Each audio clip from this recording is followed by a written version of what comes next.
Assalamu alaikum everyone.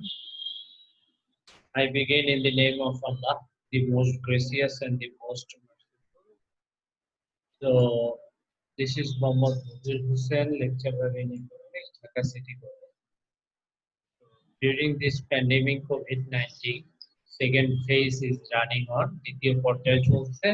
So, আল্লাহর কাছে আমরা সবাই শুকরিয়া আদায় করব যেহেতু এই সিচুয়েশনে এখন পর্যন্ত আমাদেরকে আল্লাহ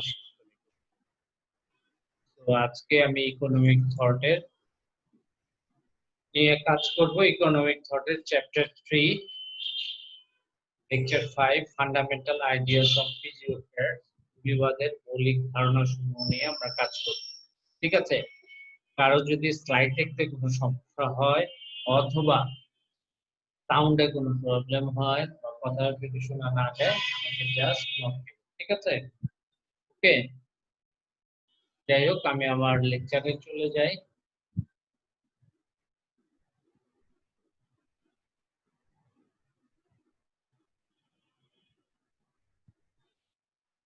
Lecture 5, Chapter 3, Fundamental Ideas of Physiocrats, ভূমিবাদীদের মৌলিক ধারণাসমূহ।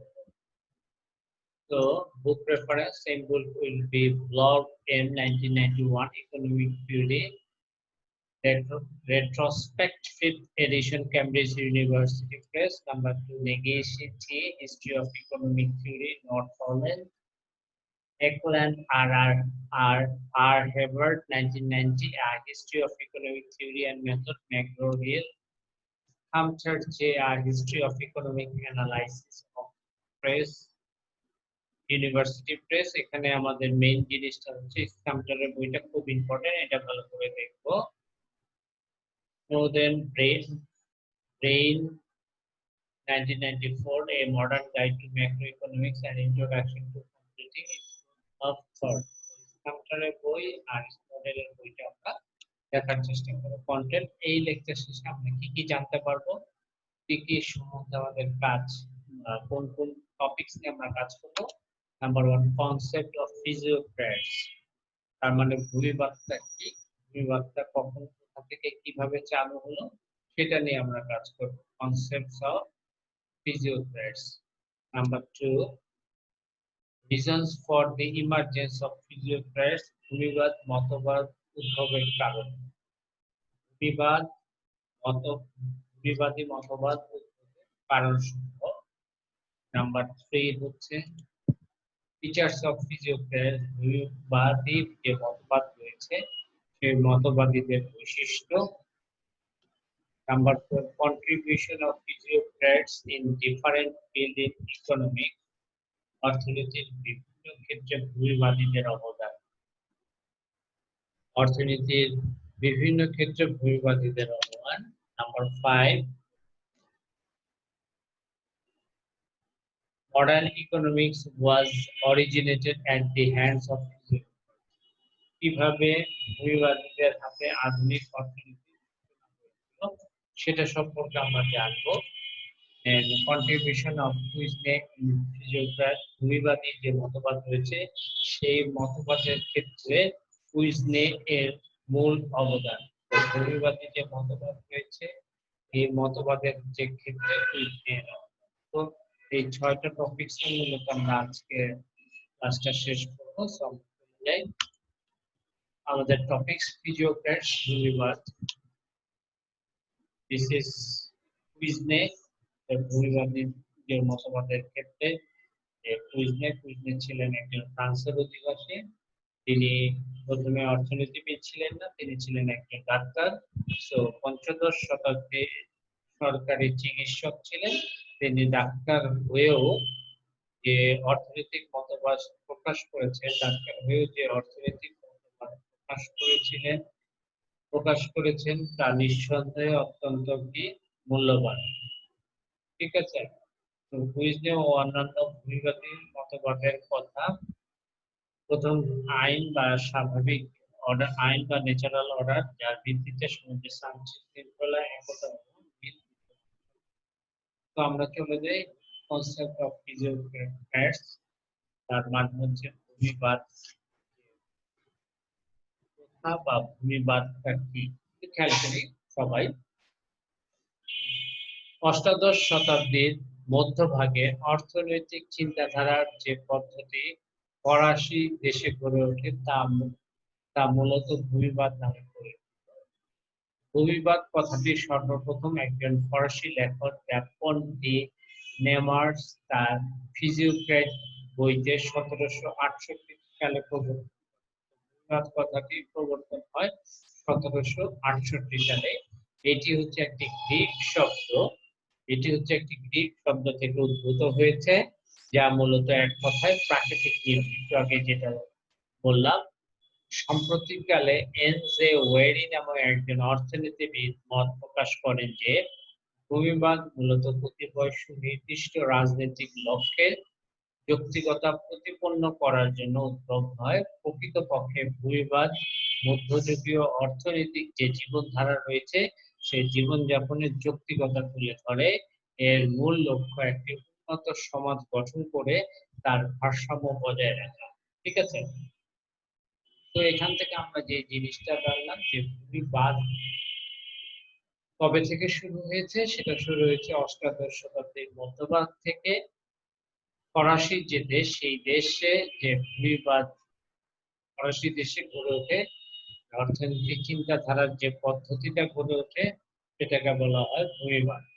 ভূমিবাদ কথাটি আমাদের সর্বপ্রথম একজন ফরাসি লেখক গ্যাপন ডি নেমাস তার ফিজিওক্র্যাট বইতে 1768 সালে প্রবর্তন করেছেন।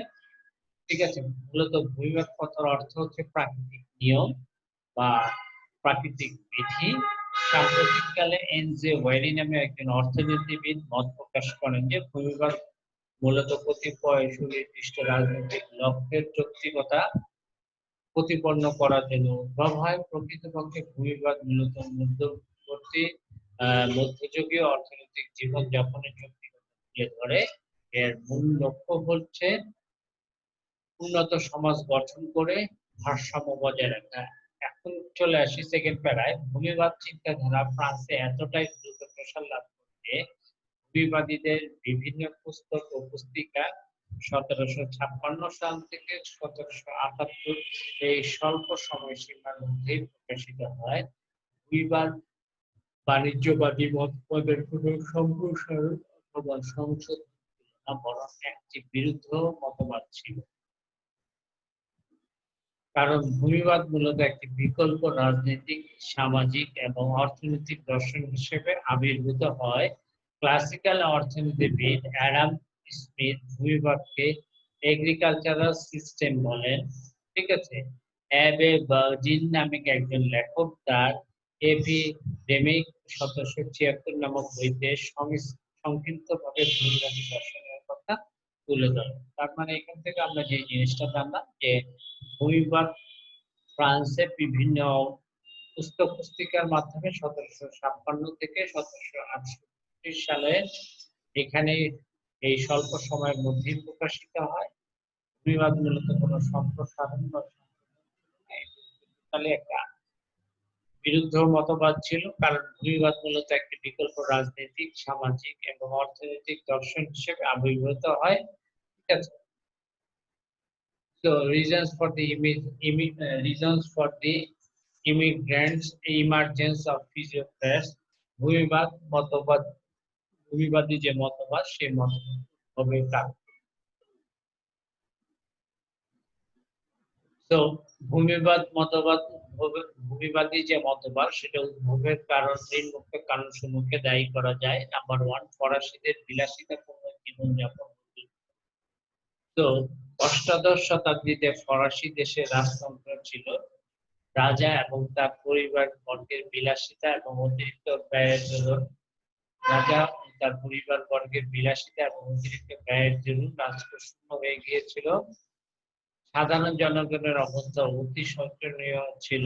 রাজা অতিরিক্ত ব্যয় মেটানোর লক্ষ্যে ওই সময় কর আরোপ করেন, কিন্তু করভার বেশি করে সমাজের অপরাপর দারিদ্র শ্রেণীর উপর চাপানো হয়। কর আদায়ের জন্য সাধারণ লোকদের উপর অত্যাচার করা হতে থাকে। পাশাপাশি পাশাপাশি ফ্রান্স অপর অপর দেশের সাথে যুদ্ধে ক্রমাগত ব্যাপৃত থাকে, মানে লিপ্ত থাকে। এভাবে বিলাসিতা এবং যুদ্ধ ফরাসি রাজতন্ত্রকে দেউলিয়া করে দেয়।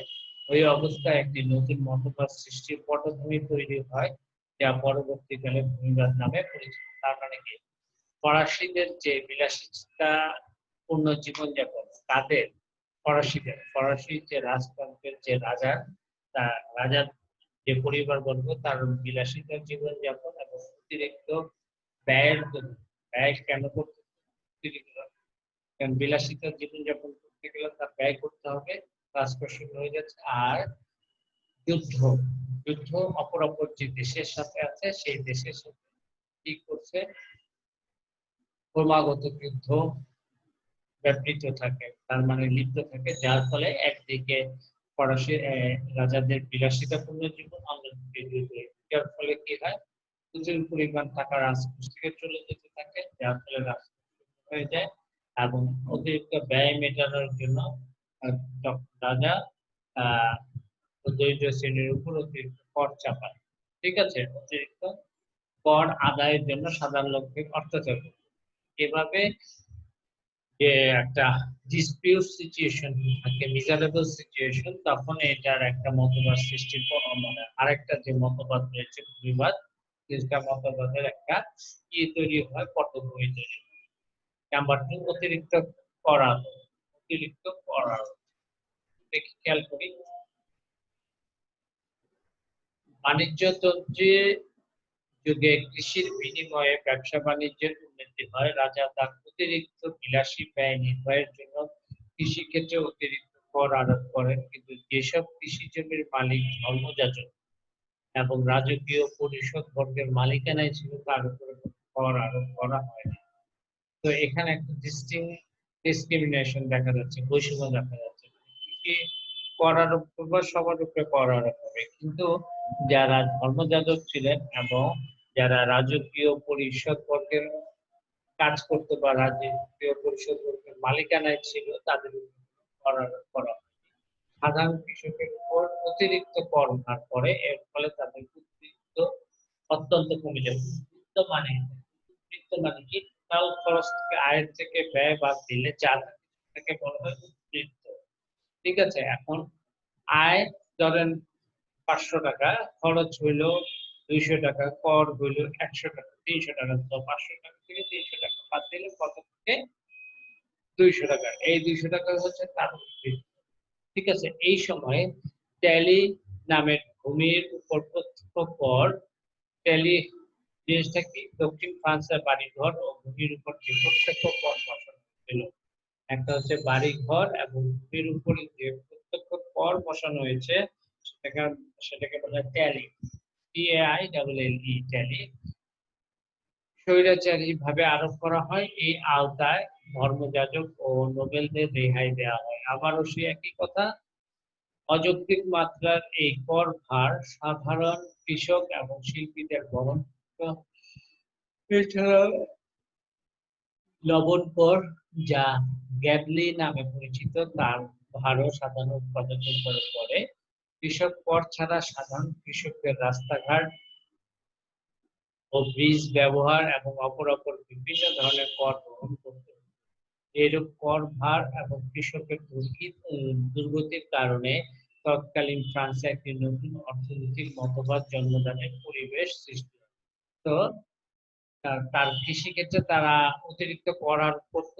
এই কর থেকে রেহাই পেত ধর্মযাজক এবং রাজকীয় পরিষদের যে মালিকানায়, তাদের উপরে তেমন কোনো কর আরোপ করা হয় না। এছাড়া ওই সময় একটা ট্যালি কর বা প্রত্যক্ষ কর প্রচলিত ছিল। ট্যালি করটা কি, দক্ষিণ ফ্রান্সের বাড়িঘর ও ভূমির উপর যে কর বসানো হয় সেটাকে ট্যালি কর বলে। এখানেও ধর্মযাজক এবং যারা নোবেল পার্সন ছিল তাদেরকে রেহাই দিয়ে তো সাধারণ কৃষককে এই ট্যালি কর এবং শিল্পীদের বহন করতে হতো। এছাড়া লবণ কর নামে পরিচিত, তার ভারও সাধারণ উৎপাদকের উপরে পড়ে।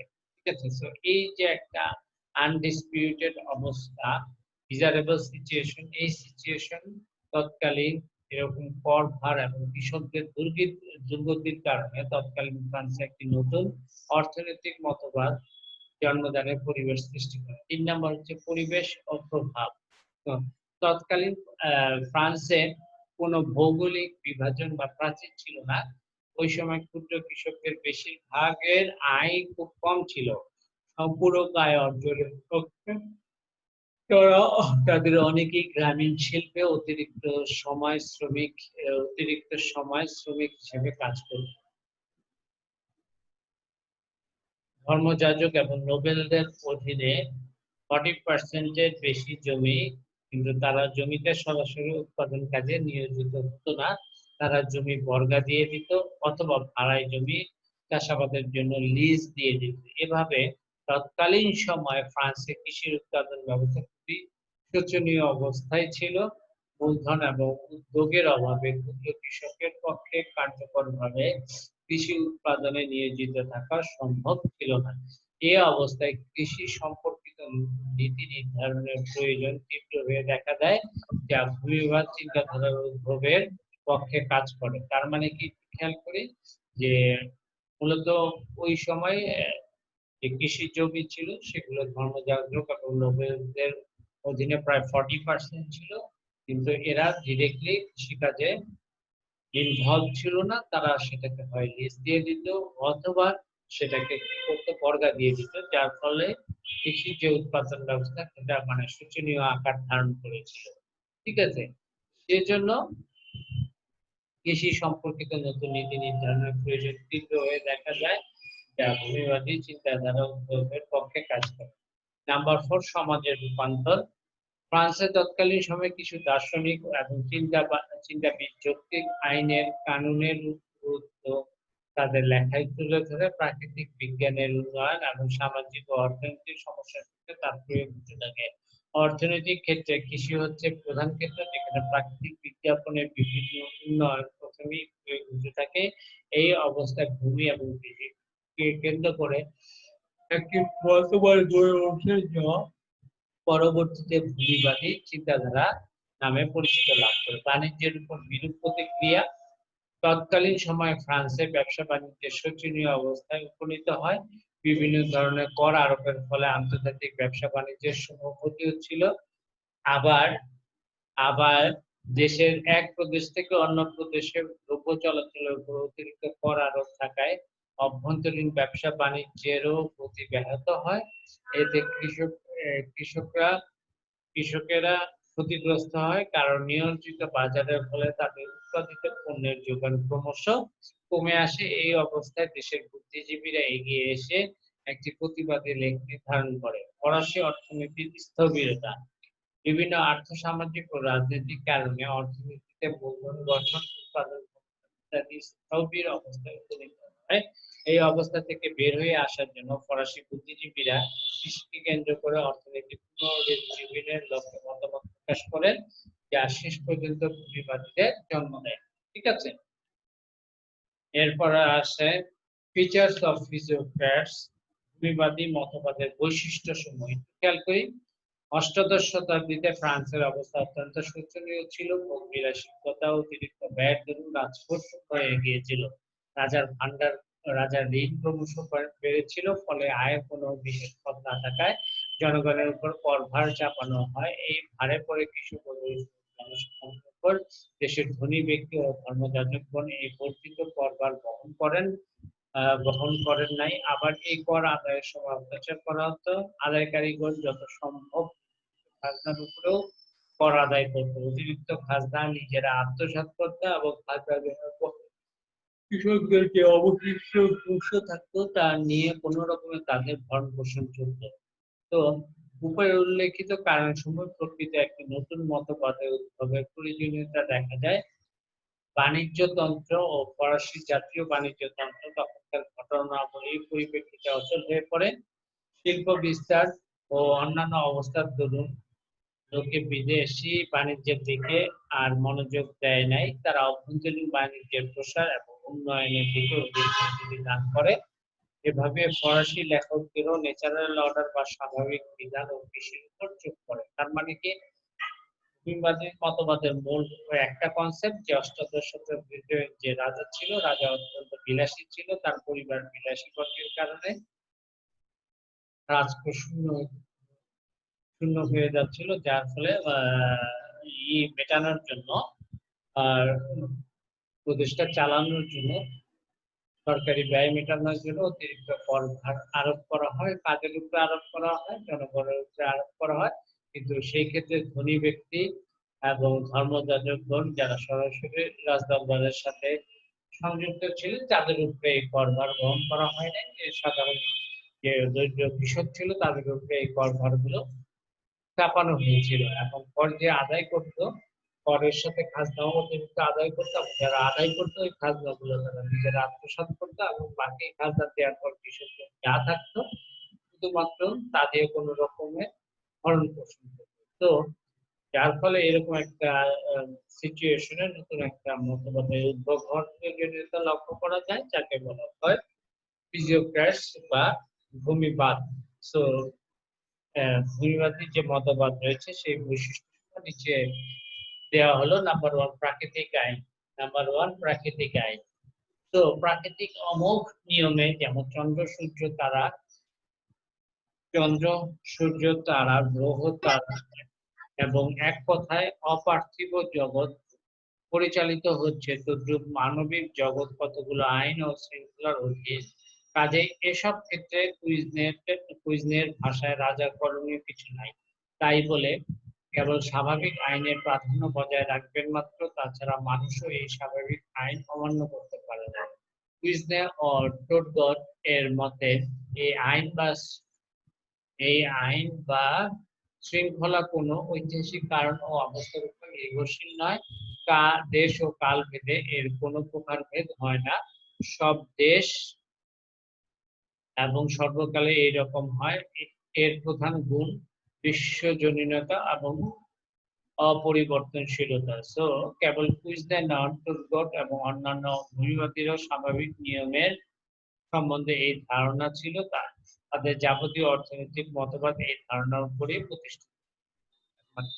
প্রাকৃতিক যে নিয়ম, প্রকৃতি তার আপন গতিতে চলবে, চন্দ্র সূর্য গ্রহ তারা এক কথায় যেভাবে পরিচালিত হয় অপার্থিব জগৎ সেভাবে পরিচালিত হবে। এগুলো কতগুলো আইন ও শৃঙ্খলার অধীনেই চলবে এবং এগুলো সমস্ত কিছু নিয়ন্ত্রণ করবে সৃষ্টিকর্তা মহান আল্লাহ।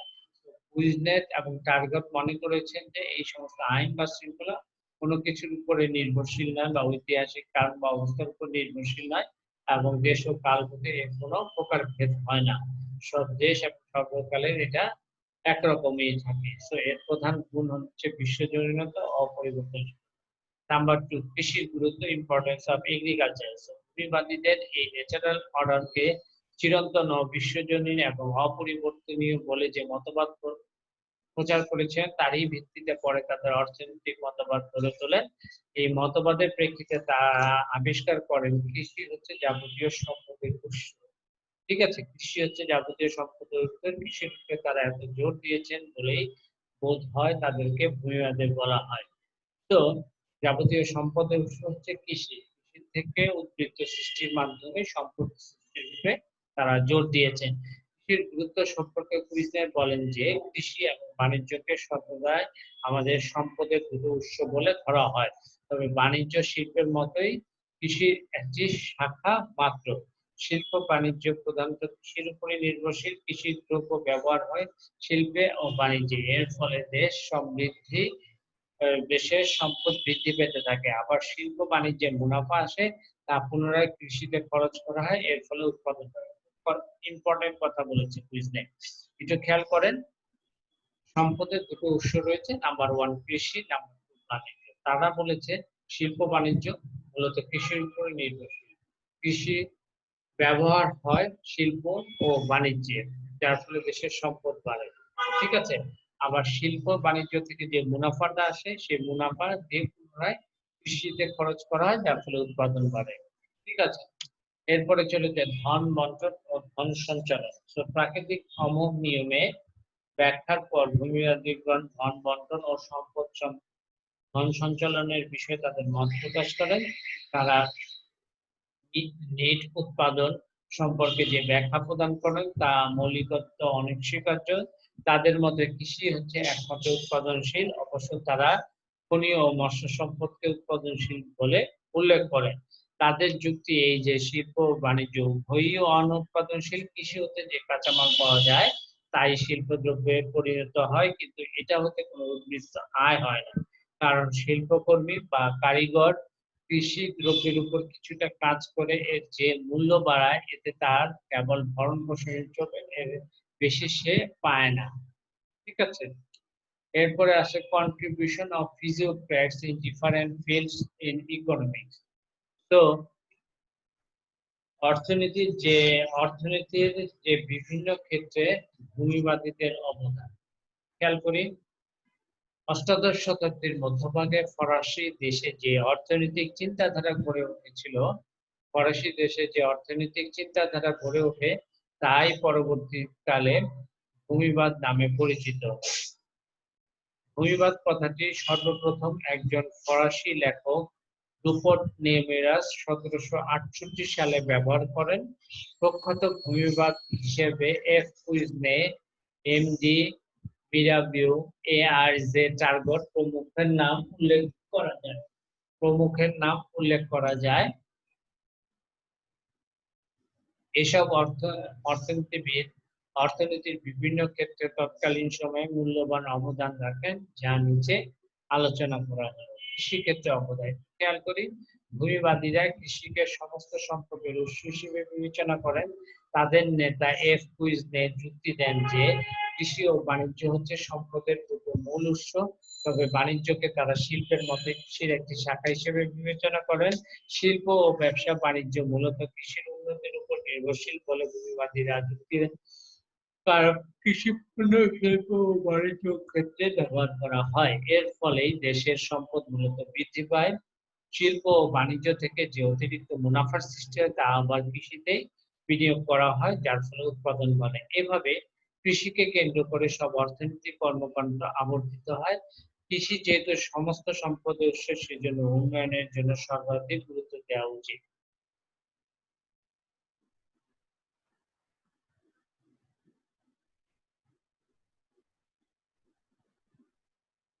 কি ব্যাপার, এখানে এরকম আসলো কেন?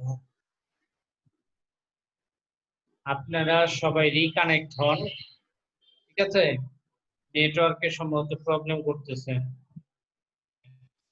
জি স্যার।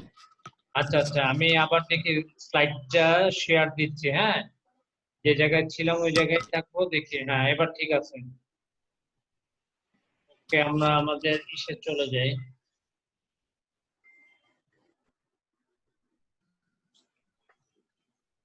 স্লাইড দেখা যাচ্ছে? জি স্যার। আচ্ছা, ঠিক আছে। জি স্যার।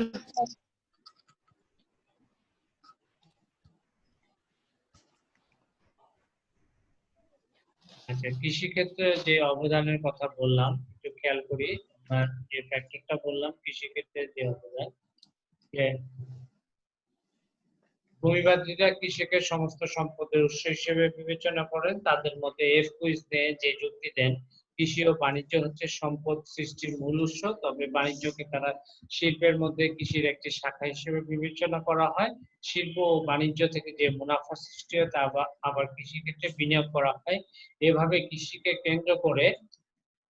কেন্দ্র করে সমস্ত অর্থনৈতিক যে কার্যক্রম আছে সেই কার্যক্রম আবর্তিত হয়। কৃষি যেহেতু সমস্ত সম্পদের উৎস, সেজন্য এর উন্নয়নের জন্য সর্বাধিক গুরুত্ব দেওয়া উচিত এবং এক্ষেত্রে সব ধরনের বাধা অপসারণের ব্যবস্থা নেওয়া উচিত। ঠিক আছে?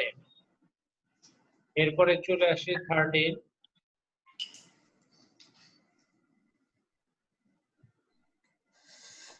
স্লাইডটা বড় করে দিয়ে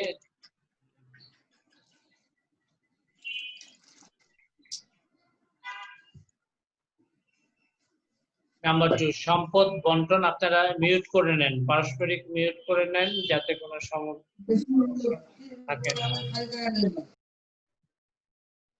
হ্যাঁ, সম্পদ বন্টন ও সঞ্চালন। ভূমিবাদীরা নিট উৎপাদন সম্পর্কে তাদের মতামত প্রকাশ করেন। নতুন সৃষ্ট সম্পদ থেকে উপকরণের মূল্য বাদ দিলে যে উদ্বৃত্ত থাকে ভূমিবাদীরা মূলত তাকে নিট উৎপাদন বলেন। তাদের মতে তাদের মতে তাদের মতে কৃষিতে শ্রমিক নিয়োগ করলে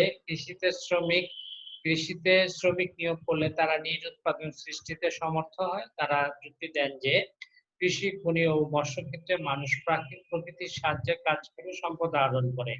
এক্ষেত্রে তাদের সৃষ্ট সম্পদের মধ্যে যথেষ্ট উদ্বৃত্ত থেকে যায়। প্রকৃত সম্পদ হচ্ছে প্রকৃতি প্রদত্ত।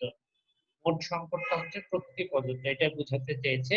এ থেকে যে নিজ সম্পদ হয় তার সম্পদ হিসেবে সমাজে সঞ্চালিত হয় এবং বিভিন্ন শ্রেণীর মধ্যে বণ্টিত হয়। অন্যদিকে শিল্প ও বাণিজ্য ক্ষেত্রে নিজ উৎপাদন হয় না। এক্ষেত্রে যে মূল্য সৃষ্টি হয় তাতে সমাজের ভরণ পোষণ চলে মাত্র। এটা হচ্ছে তাদের একটা নিজস্ব একটা কনসেপ্ট। তো ভূমিবাদীরা মনে করেন সমাজে উৎপাদক শ্রেণী হচ্ছে ভূমির মালিক এবং কৃষকগণ। তারা যে উৎপাদন করে তার থেকে খরচ বাদ দিলে যে উদ্বৃত্ত থাকে তাই সমাজের মধ্যে বিভিন্ন শ্রেণীর মধ্যে বণ্টিত হয়। ভূমিবাদীদের নেতা কুইজনে এর মতে সমাজে ৩ শ্রেণীর লোক আছে। এক হচ্ছে মালিক, ২ হচ্ছে কৃষক, ৩ হচ্ছে অপরাপর শ্রেণী। তো ভূমির মালিকরা কৃষিক্ষেত্রে উৎপাদনে যে ব্যয় করেন তাই পুনরায় উৎপাদন আকারে তারা পেয়ে থাকেন। মানে আগে পূর্বান্নে মানে আগে যে ব্যয় করেন, মানে উৎপাদনের শুরুতে কৃষকেরা পায় পরিবারের ভরণ পোষণের সমপরিমাণ শস্যাদি। বাকি উদ্বৃত্ত বা নিজ উৎপাদন বা শস্য আবার মালিকরা পায়। সুতরাং দেখা যায় যে নিজ উৎপাদন বা উদ্বৃত্তের সিংহভাগ জমির মালিকানা পায়, জমির যে মালিক তারা পায়। কারিগর, শ্রমিক এবং ব্যবসায়ীরা প্রত্যক্ষভাবে উদ্বৃত্তের কোনো অংশীদারিত্ব পায় না। তার মানে এখানে যে কথাগুলো বলছে যে উদ্বৃত্তটা কে পায়? ভূমির মালিক পায়। আর যারা কৃষিকাজ করে তারা শুধুমাত্র ভরণ পোষণের সমপরিমাণ শস্যাদি পায় এবং বাকি যে উদ্বৃত্ত হচ্ছে সেটা ভূমির মালিকরা পাচ্ছে। ঠিক আছে? তো উদ্বৃত্তের যে সিংহভাগ জমির মালিকরা পায়। এতে কারিগর, শ্রমিক এবং ব্যবসায়ীরা প্রত্যক্ষভাবে উদ্বৃত্তের কোনো অংশীদারিত্ব হয় না। তো মূল্যতত্ত্ব ভূমিবাদীদের মধ্যে টার্গেট দ্রব্যমূল্যকে উপযোগের উপর নির্ভরশীল বলেছে যুক্তি দেন। তারা মূল্যকে দ্রব্যের মধ্যে অন্তর্নিহিত হয়েছে বলে মনে করতেন না। তারা দ্রব্যের ব্যবহারিক মূল্য এবং বিনিময় মূল্যের মধ্যেও পার্থক্য টানেন। তবে তারা দ্রব্যের দাম এবং মূল্যকে সমার্থক হিসেবে বিবেচনা করেন। সো এফ কুইজনে এর ভাষায় what is called value is price, এই কারণে তিনি উৎপাদন ব্যয়ের দাম তত্ত্ব উল্লেখ করেন এবং ভূমিবাদীদের মধ্যে দ্রব্যের মূল্য স্থির থাকে না, বরং সময় সময় পরিবর্তিত হয়। তবে এই মূল্য দ্রব্যের চাহিদার উপর নির্ভর করে। ভূমিবাদী এম জি মেরাবিও যুক্তি দেন যে সম্পদের বিনিময় মূল্য আছে, আবার সমান মূল্যের দ্রব্যাদি পরস্পর বিনিময় হতে পারে। তো একটি দ্রব্য অন্য দ্রব্যের মূল্যের মানদণ্ড হিসেবে ব্যবহার হতে পারে। এ থেকে বোঝা যায় যে ভূমিবাদীরা দ্রব্য বিনিময় প্রথার অধীনে দ্রব্য মূল্য নির্ধারণের বিষয়টি বিবেচনা করে। ভূমিবাদীরা ব্যবহারিত যে মূল্য আছে এবং বিনিময় মূল্য আছে তার মধ্যে একটা পার্থক্য থাকে। ব্যবহারিত মূল্য, একটা দ্রব্য ব্যবহার বাবদ যে মূল্যটা দিতে হয় তাকে হচ্ছে ব্যবহারিক মূল্য। আর বিনিময় মূল্য একটা দ্রব্যের বিনিময়ে অন্য দ্রব্যের কতটুকু আমি টাকা নিলাম সেটাকে বলা হয় বিনিময় মূল্য। ঠিক আছে? সো ভূমিবাদী কুইজনে এবং টার্গট বিশ্বাস করেন যে দ্রব্যের দামের ভিত্তি হচ্ছে গড় উৎপাদন ব্যয়, যা মুক্ত প্রতিযোগিতার মাধ্যমে প্রতিষ্ঠিত হয়। তারা মূলত বাজার দামের উপর গুরুত্ব দেন, যা ক্রেতা এবং বিক্রেতার প্রতিযোগিতার উপর নির্ভর করবে। আবার তারা স্বাভাবিক দামের কথা উল্লেখ করেন, যা চারদিকে বাজার দাম আবর্তিত হবে। তবে এই ধারণা তারা পুরোপুরি ও সন্তোষজনকভাবে ব্যাখ্যা করতে পারে নাই। কর ব্যবস্থা ভূমিবাদীরা যুক্তি দেন যে রাষ্ট্রের খরচ মেটানো এবং নিরাপত্তার সাথে কর আরোপ প্রয়োজন। শুধু তাই নয়, শিক্ষা সম্প্রসারণ, সরকারি কার্যক্রম সম্প্রসারণ এবং ভূমির উৎপাদনশীলতা বৃদ্ধির জন্য কর আরোপ যুক্তিযুক্ত। তাদের মধ্যে জনগণের কর প্রদান করা উচিত। তাদের মতে নিজ সম্পদ উৎপাদন এবং ভূ সম্পত্তি হচ্ছে কর আরোপের মূল উৎস। তারা একক কর ব্যবস্থার সুপারিশ করেন। তাদের মতে নিজ উৎপাদনের 30% পর্যন্ত কর আরোপ করা যেতে পারে। এভাবে তারা প্রত্যক্ষ করের বক্তব্য রাখেন। প্রত্যক্ষ কর, ডিরেক্ট ট্যাক্স, খেয়াল আছে ডিরেক্ট ট্যাক্স কাকে বলে? ডিরেক্ট ট্যাক্স কাকে বলে খেয়াল আছে? প্রত্যক্ষ কর। আমি আয় করি, আমি কর দিই, সেটাকে বলা হয় direct tax, মানে impact of taxation and incidence of the tax যদি সেম পার্সন হয়, যার উপর কর বর্তায় এবং যে কর দেয় যদি একই ব্যক্তি হয় তাহলে সেটাকে প্রত্যক্ষ কর বলা হয়। আর পরোক্ষ কর যার উপর কর বর্তায় দেয় আরেকজন তাকে বলা হয় পরোক্ষ কর। যেমন প্রত্যক্ষ কর আয়কর, আয়কর আমি আয় করি, আমি কর দিই, তার মানে আমার উপরে বর্তাচ্ছে, আমিই দিচ্ছি, সেটাকে প্রত্যক্ষ কর বলে। আর পরোক্ষ কর যেমন ভ্যাট, ভ্যালু অ্যাডেড ট্যাক্স, আপনি কোনো শপিং মলে গেলেন, শপিং মলে গেলে যে কোনো জিনিস কিনলেন, ট্যাক্স রেখে দিলেন। সো এই যে কর, করটা বর্তাচ্ছে কার উপরে? ওই প্রোডাক্টে যে মল থেকে আপনি কিনেছেন সেই মলের উপরে বর্তাচ্ছে, কিন্তু নিচ্ছে কার থেকে? আপনার থেকে। সো যার উপরে বর্তায় এবং যে দেয় দুইটা ডিফারেন্ট পার্সন হলে পরোক্ষ কর, আর যদি দুইটা সেম পার্সন হয় তখন সেটাকে বলা হয় প্রত্যক্ষ কর।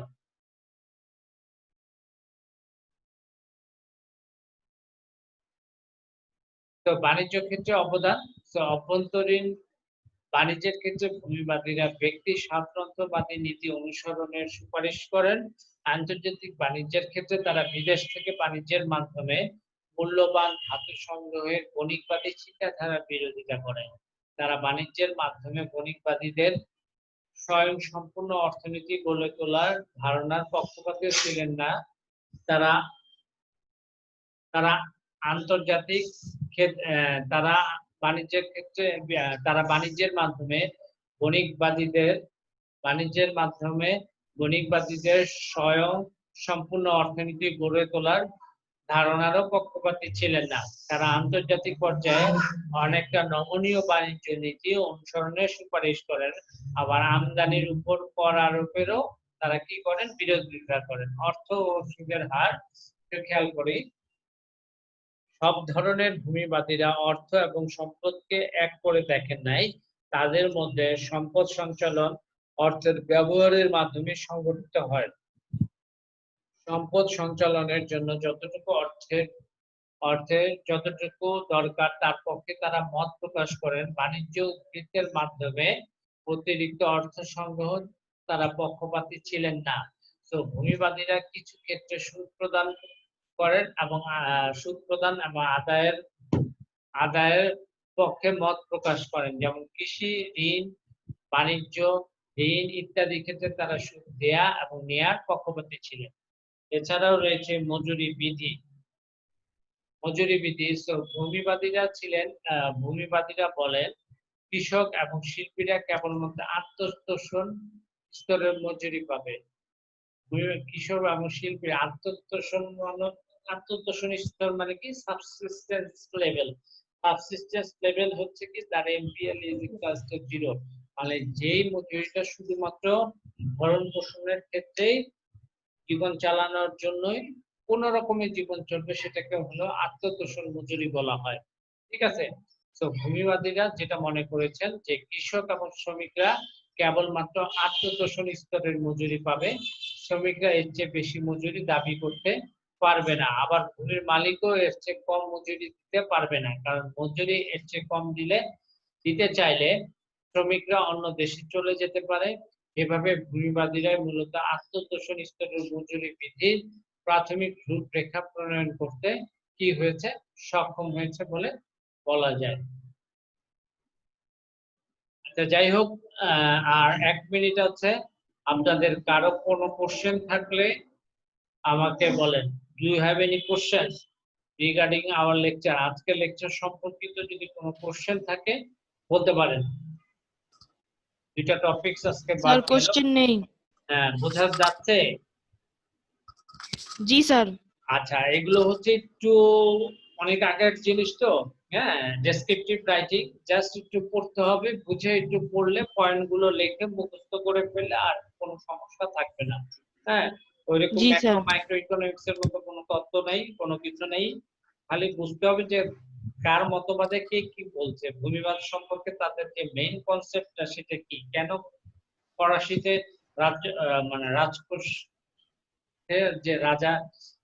যে রাজকোষ ব্যয় বহন করতো রাজ্য চালানোর জন্য, যে ব্যয় বহন কেন করতে পারতেছিল না,